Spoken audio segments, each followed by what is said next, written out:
نحمده ونصلي ونسلم على رسوله الكريم أما بعد فأعوذ بالله من الشيطان الرجيم بسم الله الرحمن الرحيم ألا إن أولياء الله لا خوف عليهم ولا هم يحزنون صدق الله العظيم وصدق رسوله النبي الأمين المتين الكريم ونحن على ذلك لمن الشاهدين والشاكرين والحمد لله رب العالمين والشاكرين.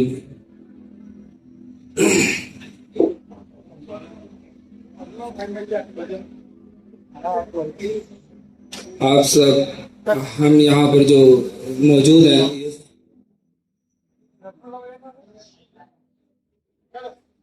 حضور شہنشاہ ہفت اقلیم کے اور اس کے مبارک موقع پر ہم سب یہاں پر جمع ہیں. ایک بڑی شادمانی اور مسرت کی بات ہے یہ، اور اس روحانی محفل میں ہماری شمولیت بڑی باعث پر. ان کے پاس وہ سینہ ہے جس کو کعبۃ اللہ کا گھر جو ہے وہ مومن کا سینہ، تو وہ مومن کا سینہ ولیوں کا سینہ ہے. اسی طرح یہاں پر آیا الا ان اولیاء. اب یہاں پہ جو انا لفظ ہے، اللہ کے بعد دوسرا لیٹر آیا انا، یہ پھر سے ایک بہت زیادہ دھیان دلانے کے لیے ہوتا ہے، جس کا مطلب ہوتا ہے بے شک.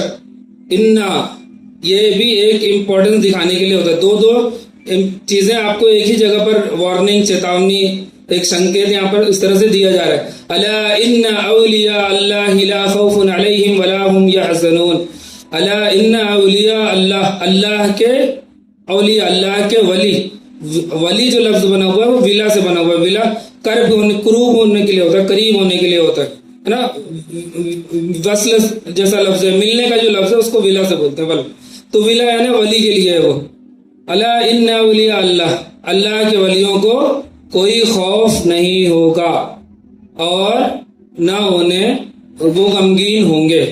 اس میں دو لفظ ہیں جو دو صفتیں بیان کی گئی ہیں. ایک یہاں پر آ رہا ہے خوف. خوف اردو میں بھی استعمال ہوتا ہے، عربی میں استعمال ہوتا ہے، اس لیے آپ صاف اس لفظ کو پہچان پا رہے ہیں کہ وہاں پہ آ رہا ہے خوفن.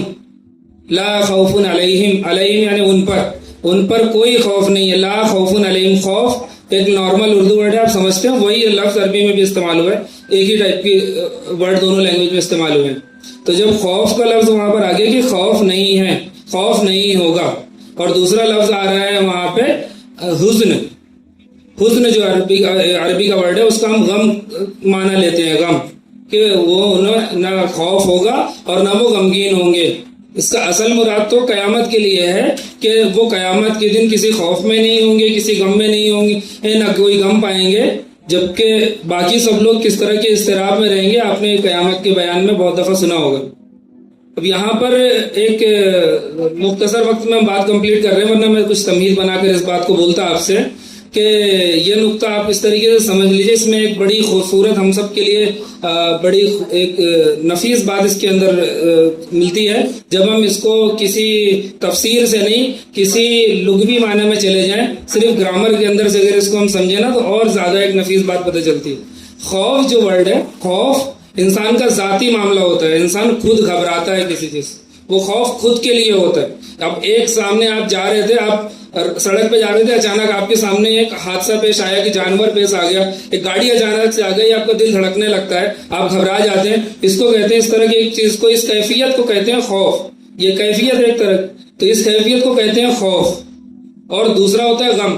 آپ اپنے گھر میں سکون سے نرم بستر پر اے سی میں لیٹے ہوئے ہیں، لیکن آپ کا ایک عزیز بھائی جس سے آپ محبت کرتے ہیں وہ کسی سفر میں گیا ہو اور وہ سفر خطرات سے بھرا ہوا ہے، یا خطرات سے نہ بھی بھرا ہو تو بھی آپ اس کے لیے فکر مند ہوں گے، آپ غمگین ہوں گے. یا کسی امتحان میں چلا گیا، کسی جنگ میں چلا گیا، کسی ایسی چیز میں پھنس گیا، جیل میں ہو گیا، کچھ ہو، تو آپ اس چیز کے لیے غمگین ہو جائیں گے. تو یہاں پر کہ دوسرے کا یہ جو اثر ہے غم کا، حزن جو لفظ ہے، حزن کا معنی یہی ہے کہ دوسرے پہ ہونے والی تکلیف سے آپ کو ہونے والا غم. غم دوسروں کا رہتا ہے، خوف خود کا ہوتا ہے. اب یہاں پر خوف سے بھی اللہ تعالیٰ نے کہہ دیا کہ اللہ کے ولی کون ہیں کہ وہ خوف سے بھی بچ گئے اور غم سے بھی بچ گئے. الا ان اولیاء اللہ لا خوف، نہ ان کو خوف ہے، لا خوف علیہم ولا هم يحزنون، اور نہ ان کو غم ہے. اب غم ہے، اب یہاں پر کیسا ہو گیا کہ ان کو کسی دوسرے کے لیے بھی غم نہیں. غم ہوتا کس کے لیے؟ اپنوں کے لیے، ہے نا. ہم بھی جانتے ہیں کہ ولیوں کو خوف نہیں ہونے والا، ماشاءاللہ، لیکن ان کے قریب والوں کو جن کے ان کے دل میں محبت ہے. ہم سرکار تاج الاولیاء سے دل و جان سے محبت کرتے ہیں، تو اگر ہم ان سے بہت محبت کرتے ہیں نا تو آپ یہ یقین جان لیجئے کہ سرکار تاج الاولیاء بھی ہم سے محبت کرتے ہیں. کیوں؟ یہ ان کی عطا ہے جو ہم ان سے محبت کرتے ہیں. ہماری خود کی بساط نہیں ہے. ہم اتنے اپنے آپ میں پاک طیب طاہر نہیں ہے ایسی مقدس ذات کی محبت اپنے سینے میں سنبھالی. یہ ان کی کرم نوازش ہے. اگر ہمارے دلوں میں ان کی محبت ہے تو ان کے دلوں میں ہماری محبت ہے. ان کی کرم نوازش ہم پر ہے. تو جو اس میں یہ اس عربی لغوی معنی سے اگر چلیں ہم تو یہ کہہ رہے ہیں کہ ان بزرگوں سے جن کا ربط ہو جائے گا, جن سے ان کا تعلق ہو جائے گا, تو اللہ کے فضل و کرم و احسان کی بات یہ رہے گی کہ ان پر تو کوئی خوف نہیں ہے. لیکن اگر ہم پریشان ہوں گے تو سرکار تاج الاولیاء غمگین ہوں گے. اور اللہ تعالیٰ نے قرآن شریف میں بتا دیا کہ ان پہ نہ خوف ہے نہ غم ہے. تو آپ اس بات کی تصدیق کر لیجئے کہ اگر آپ بزرگوں سے محبت کرتے ہیں تو اللہ تعالیٰ ان کو خوف سے بچائے گا. اور اگر آپ پہ کوئی خوف آنے والا ہے اور اس بات سے آپ کو پریشانی ہوگی تو بابا جان کو اس کا غم ہوگا, تو آپ کو بھی اللہ تعالیٰ اس کی حفاظت میں آ گئے, کیونکہ ان کو اللہ تعالیٰ غم نہیں پہنچانے والا. ایک بار درود شریف پڑھ لیجیے. اللہم صلی علی سیدنا و شفیعنا حبیبنا و طبیبنا و نبینا مولانا ملجانا محمد معدن الجود والکرم وآلہ وبارک وسلم صلاۃ و سلام علیک یا حبیبی یا رسول اللہ صلی اللہ تعالی علیہ وآلہ وصحبہ وسلم. خوف کے متعلق ہماری دینی اصلاح کے لیے بھی کچھ چیزیں ہیں. تو ایک حیات الحیوان نام سے ایک کتاب ہے, علامہ کمال الدین ضمیری رحمۃ اللہ علیہ نے لکھا ہے. 808 ہجری میں حضرت کا انتقال ہوا. بڑی مایہ ناز کتاب ہے, 2 جلدوں پر مشتمل. آپ نے اس کے اندر حیوانوں کا تذکرہ کیا ہے, حیات الحیوان. تو اس کا پہلا انہوں نے نا حروف تہجی کے حساب سے اس کے چیپٹر بنائے ہیں, باب بنائے. باب الالف کے اندر پہلا ہی بیان انہوں نے شروع کیا اسد سے. اسد کا معنی ہوتا ہے شیر. شیر کے بیان میں انہوں نے جو بیان کیا اس کا بہت ساری قسمیں انہوں نے بیان کی. ایک بڑی نفیس بات اس کے اندر ملی. حضرت عبداللہ ابن عمر رضی اللہ تعالیٰ عنہ, حضرت عمر رضی اللہ تعالیٰ عنہ کے شہزادے, صحابی رسول بھی ہیں. ایک دفعہ آپ ایک جگہ سے سواری سے سفر کر رہے تھے تو جاتے جاتے آپ نے دیکھا کہ کچھ لوگ راستے میں رکے ہوئے. آپ نے پوچھا کیا ہو گیا, کیوں یہاں جمع ہو گئے, رک کیوں گئے راستے میں؟ بولے حضرت, بولے سامنے ایک شیر ہے. اچھا, تو بولے بس, بولے اس کے خوف سے ہم یہاں پر رکے ہوئے ہیں, ہمیں بہت خوف ہے اس سے. تو حضرت اپنی سواری سے اترے اور شیر کے پاس گئے, شیر کا کان پکڑا اور ایک طرف کر کے اس کو روانہ کیا. سبحان اللہ. پھر جب حضرت واپس آئے تو لوگوں نے پوچھا حضرت یہ کیا معاملہ تھا؟ تو حضرت عبداللہ ابن عمر رضی اللہ تعالیٰ عنہ بیان فرماتے ہیں کہ جب بندے کو حکم تھا کہ وہ اللہ سے ڈرے, اور بندہ جب اللہ سے خوف کھانے کے بجائے دنیا کی چیزوں سے خوف کھانے لگتا ہے نا تو اللہ تعالیٰ ان پر وہ چیزیں مسلط کر دیتا ہے. اگر ہم بندے مومن اللہ کا خوف اپنے دل میں بسا لیں, یقین جانیے دنیا میں کوئی چیز آپ کو خائف نہیں کر سکتی, کوئی چیز آپ کو ڈرا نہیں سکتی, کوئی چیز آپ کو نقصان نہیں پہنچا سکتی. اس طرح سے حضرت سفینہ رضی اللہ تعالیٰ عنہ کا واقعہ بہت مشہور ہے. حضرت کا نام جو سفینہ آپ نے سنا ہوگا, شیر والے بڑے مشہور تھے وہ. ایک دفعہ آپ شیر کی کچھار میں کسی وجہ سے پہنچ گئے, جنگل میں راستہ بھول گئے, اچانک سے شیر آ گیا. تو آپ کا جملہ بڑا مشہور ہے, یا ابل فارس انا مولا رسول اللہ, میرے مولا حضور پاک صلی اللہ علیہ وسلم ہے. جنگل کے شیر سن لے, میرے مولا رسول اللہ صلی اللہ علیہ وسلم. اس نے سر جھکا لیا اور پھر اس نے آپ کو جنگل کے جو راستے آپ بھولے تھے آپ کو وہاں سے لے جا کر کرانڈے اس نے راستے پر پہنچا دیے. تو یہ سب جو اللہ کی جتنی بھی دنیا میں مخلوق ہیں, جتنے بھی مخلوق ہیں, یہ سب اللہ تعالیٰ کے تابع ہیں. اور اللہ تعالیٰ نے اس پر انسانوں کو حاکمیت دی ہے, ترجیح دی ہے, تب اس پر دی ہے کہ آپ اللہ کے ہو جاؤ, ساری کائنات آپ کی ہو جائے گی. اب ایسے ہی معاملات میں نعرہ تکبیر, نعرہ رسالت, نعرہ رسالت, یا رسول اللہ صلی اللہ علیہ وسلم, نعرہ حیدری, یا علی, نعرہ حیدری, یا علی. حضور شہنشاہ اور تکلیم سرکار بابا تاج الدین علیہ رحمت و رضوان جس سمے واقعی شریف کے جنگلوں میں تھے, ابھی تو آپ آنے جانے کے لیے اپنے پاس روڈ بنی ہوئی ہے, گاڑی سے چلے گئے چلے آئے, رات کے وقت بھی چلے جاتے ہیں, ابھی بھی مشہور ہے وہاں پہ شیروں کا آنا جانا. تو وہ تو ابھی یہ پینچ وغیرہ تھوڑا سا دور ہو گیا, ورنہ یہ سب بڑے گھنے جنگلوں کا معاملہ تھا.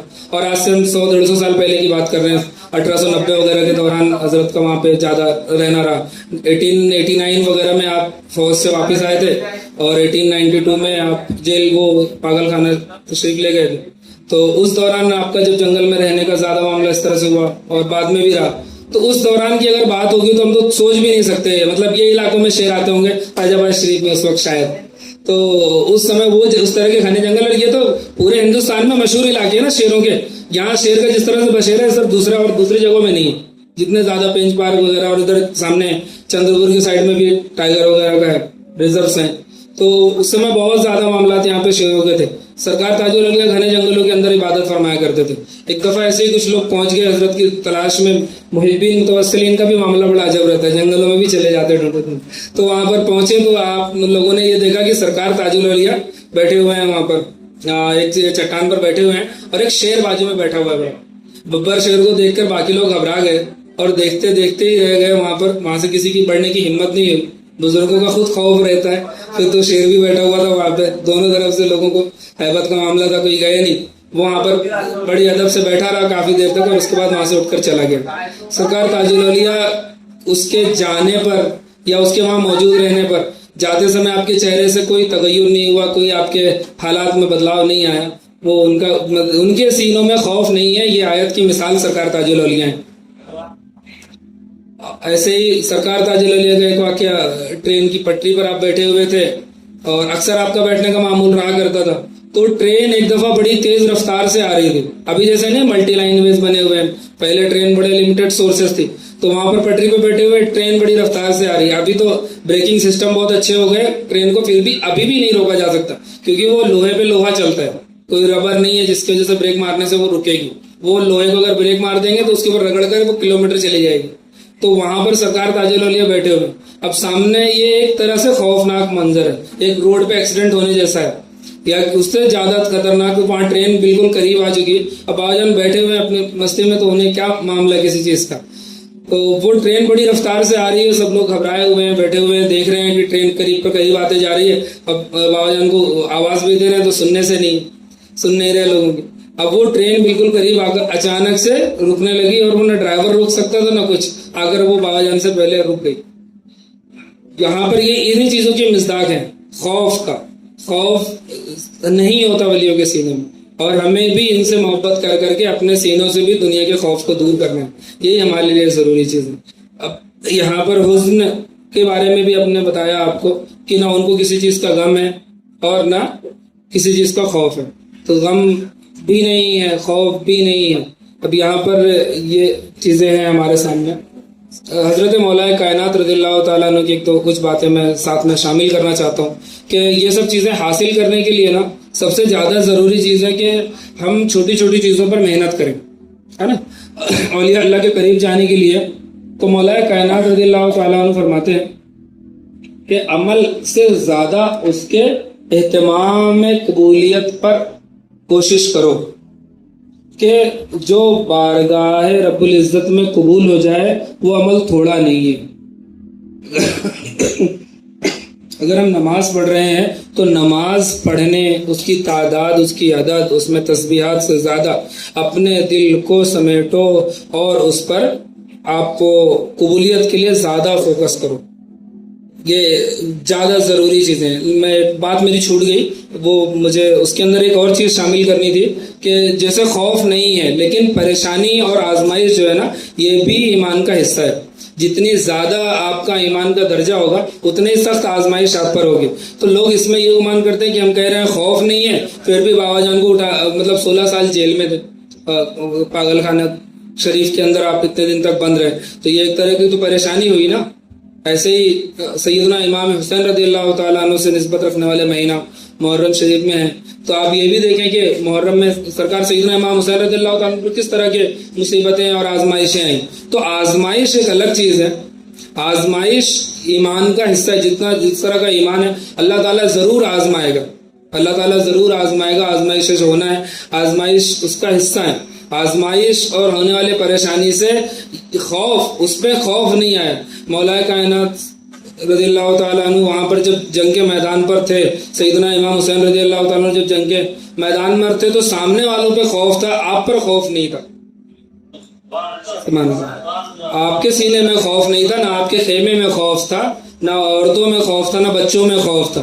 ورنہ سیدنا امام حسین رضی اللہ تعالیٰ عنہ نے تو رات کے قبل موقع میں فرما دیا تھا کہ اتنا اندھیرا ہے, سب کو اجازت ہے, جو جانا چاہتے ہو چلے جاؤ, میرے سے معاملہ ہے ان کا, میں ان سے نپٹ لوں گا. لیکن وہاں پر کسی کے اندر وہ خوف کا معاملہ نہیں تھا. جان عزیز چیز ہے, جان بچانا چاہیے, حکم بھی جنگ کا ہے, اگر مطلب بیچا اپنی جان کو نہیں کرنا چاہیے. لیکن وہ معاملہ آزمائش کا تھا. سرکار سیدنا امام حسین رضی اللہ تعالیٰ نے آزمائش پیش, وہ درجے آزمائش اور خوف, یہ اس چیز کو اس سے سمجھنا پڑے گا کہ وہاں پر سینوں میں خوف نہیں آنے والا. ورنہ اس سمے جس سمے اس طرح کی آزمائشیں ہوتی ہیں لوگوں کو کلیجہ منہ میں آ جائے, وہ معمولی آزمائشیں نہیں تھی 22,000 کے لشکر کے سامنے. ایسے ہی ڈھیروں مصیبتیں. سرکار تاج الاولیاء نے جب فوج کی ریجیمنٹ چھوڑی تھی, انگریز تھے وہ لوگ, آج کے پولیس والے. آج چھوڑنے اگر آپ اچانک سے فوج کا, وہ بھی فوج والا, پولیس والا محکمے کا نہیں, فوج والا چھوڑو گے نا تو آپ کے پاس سیکریسی رہتی ہے, آپ کو وہ چھوڑیں گے نہیں, آپ چھوڑ دو, آپ کو وہ اپنے طریقے سے ہینڈل کریں گے. تو اس سمے وہ چھوڑنا وہ بھی بہت بڑی ہمت کی بات تھی. تو ان کو سامنے والے کا خوف نہیں تھا, یہ بھی اس کی ایک مثال تھی. اب آزمائش میں مولائے روم رضی اللہ تعالیٰ عنہ کی ایک بات یاد آ گئی. یہ ہم پر آنے والی پریشانیوں کو سمجھنے کے لیے ہے. مولائے روم رضی اللہ تعالیٰ عنہ نے ایک جگہ پر ایک بیان کیا کہ ایک خاتون تھی, اور ان پر ایک خاتون تھی, ان کی یکے بعد دیگرے 20 بچے پیدا ہونے کے بعد شہید ہو گئے. یکے بعد 20 بچے شہید ہو گئے. اتنا یہ معمولی نہیں ہوتا. بھی کسی کے ساتھ اگر 1-2 بچوں کا معاملہ ہو جائے نا تو وہ خاتون پاگل ہو جاتی. مطلب میں نے قریب کے میرے معاملوں میں کچھ دیکھا کہ وہ ان کے ذہنی توازن بہت بدل جاتے ہیں. اللہ خیر فرمائے ہمارے امت پر. تو 20 بچوں کے بعد, لیکن وہ ان کے سینے میں اللہ ان اولیاء اللہ والے معاملات تھے, خوف نہیں, غم نہیں. تو انہوں نے خواب میں یہ دیکھا کہ ایک دفعہ ان کو خواب میں بشارت ہوئی کہ وہ جنت میں ٹہل رہی ہیں. ٹہلتے ٹہلتے انہوں نے دیکھا کہ بہت بڑا محل ہے, اور وہ محل کے اوپر ان کا نام لکھا ہوا ہے. تو وہ فرشتوں سے پوچھنے لگی کہ یہ کس کا محل ہے؟ بولے تو تمہارا محل ہے. تو بولے میں تو اتنی عبادت گزار نہیں تھی, میں تو اتنی نیک بندی نہیں, اتنے تو میرے اعمال نہیں کہ مجھے اتنی بڑی نعمتوں سے نوازا جائے, اتنی بڑی نعمت سے نوازا جائے. وہ ہماری عقل میں آنے والی نعمت نہیں ہے. جو جنت کی نعمت ہے وہ ہمارے عقل میں آنے والی نہیں ہے. ایک مختصر مثال اس کی بتا دوں کہ پہلے جتنے لوگ فرسٹ کوٹا میں رہیں گے سب سیدھا جنت چلے جائیں گے. پھر سیکنڈ کوٹا میں کچھ ہم جیسے گناہ گار لوگ جو رہیں گے وہ پہلے ان کو جہنم میں لے جا کے ان کی دھلائی ہوگی اچھی. جتنے ہم اپنے گناہوں کی سزا پائے ہیں, اللہ تعالیٰ ہمیں بچائے, تو وہ اس کی سزا پانے کے بعد پھر ایک ایک کر کے جنت میں جائیں گے. جس کی سزا پوری ہو گئی اب چلو تم جنت میں, جن کی سزا پوری ہو گئی اب تم چلو جنت میں. ایک وقت نماز کے لیے آیا ہے بیان کہ ایک وقت نماز جان بوجھ کر اس کے وقت پہ چھوڑ دی جائے, بعد میں ادا بھی کر لیو, اس کے وقت پر جان بوجھ کے چھوڑ دی بلا عذر کے, اس کو اگر چھوڑ دی جائے تو کہتے ہیں 80 حطب جہنم میں, ایک حطب جہنم میں گزارنا ہوگا. حطب کتنا ہوتا ہے؟ 80 سال کو کہتے ہیں. اور ایک دن جو 50,000 دن کے برابر کا ہے اس کو جوڑا جائے گا 2,88,00,000 سال ہوتے ہیں. 2,88,00,000 سال بیان کیا ہے کتابوں میں کہ ایک وقت کی نماز جان بوجھ کر چھوڑ دینے پہ اتنے وقت جہنم میں ریزرویشن ہے. تو اس کے بعد پھر جب وہ وہاں سے بھیجے جائیں گے ایک ایک کر کے, گناہ ختم ہو کے جن کی دھلائی ہو جائے گی, پھر شفاعت سے جائیں گے. جیسے جب وہ آخری شخص جو جنت کے لیے جہنم سے جائے گا کہ اب اس کے بعد جتنے ہیں وہ جہنم میں ہمیشہ کے لیے رہیں گے, جب وہ آخری شخص جنت کی طرف جانے لگے گا تو وہ اس طرح سے مایوسی سے قدم اٹھائے گا کہ اب جنت میں بچا کیا ہوگا, سب تو ریزرو ہو گیا, کوئی چھوٹا موٹا کونا مجھے ملنے والا ہوگا. وہ جب مایوس جائے گا تو رب العزت کی بارگاہ میں کیا مایوس. جب وہ وہاں پر جانے لگے گا تو اللہ تعالیٰ اس سے پوچھتا ہے کہ بتا تو اس طرح سے مایوس کیوں؟ بولے تو جنت جا رہا ہے. بولے یا رب العالمین میں جنت تو جا رہا ہوں لیکن سب سے آخری میں جا رہا ہوں, سب سے کمتر حصہ, چھوٹا حصہ مجھے ملے گا. اب تو وہاں میرے رہنے بہنے کے لیے جو جنت کی آرائشیں ہیں جن کا ہم سے وعدہ کیا گیا تھا, جن کے بارے میں ہم نے تعریفیں سنی ہیں, اس کا تو کچھ بھی نہیں ملے گا. تو جب وہ وہاں پر سامنے جانے لگے گا تو اللہ تعالیٰ اس سے فرمائے گا کہ اچھا تو بتا تو جتنی بڑی دنیا میں رہتا تھا اگر میں تجھے اتنی بڑی جنت دے دوں تو, جتنی بڑی ابھی دھرتی ہے پرتھوی ہے اپنی, یہاں سے جو ستارے سب دکھ رہے ہیں اپنے کو, جتنی بڑی دنیا میں ہم رہتے ہیں, اگر میں تجھے اتنی بڑی دنیا دے دوں تو وہ حیران ہو جاتا ہے. بولے یا اللہ کیا اتنی بڑی جنت مجھے ملے گی؟ بولے جا تیرے لیے تیری دنیا سے 10 گنا بڑی جنت ہے تیری لیے. سبحان اللہ, سبحان اللہ. اور یہ سب سے آخری انسان کے لیے ہے جو اعلیٰ علیین پر ہم لوگوں کے لیے دعا کرتے ہیں کہ اللہ تعالیٰ انہیں اعلیٰ علیین پر دے.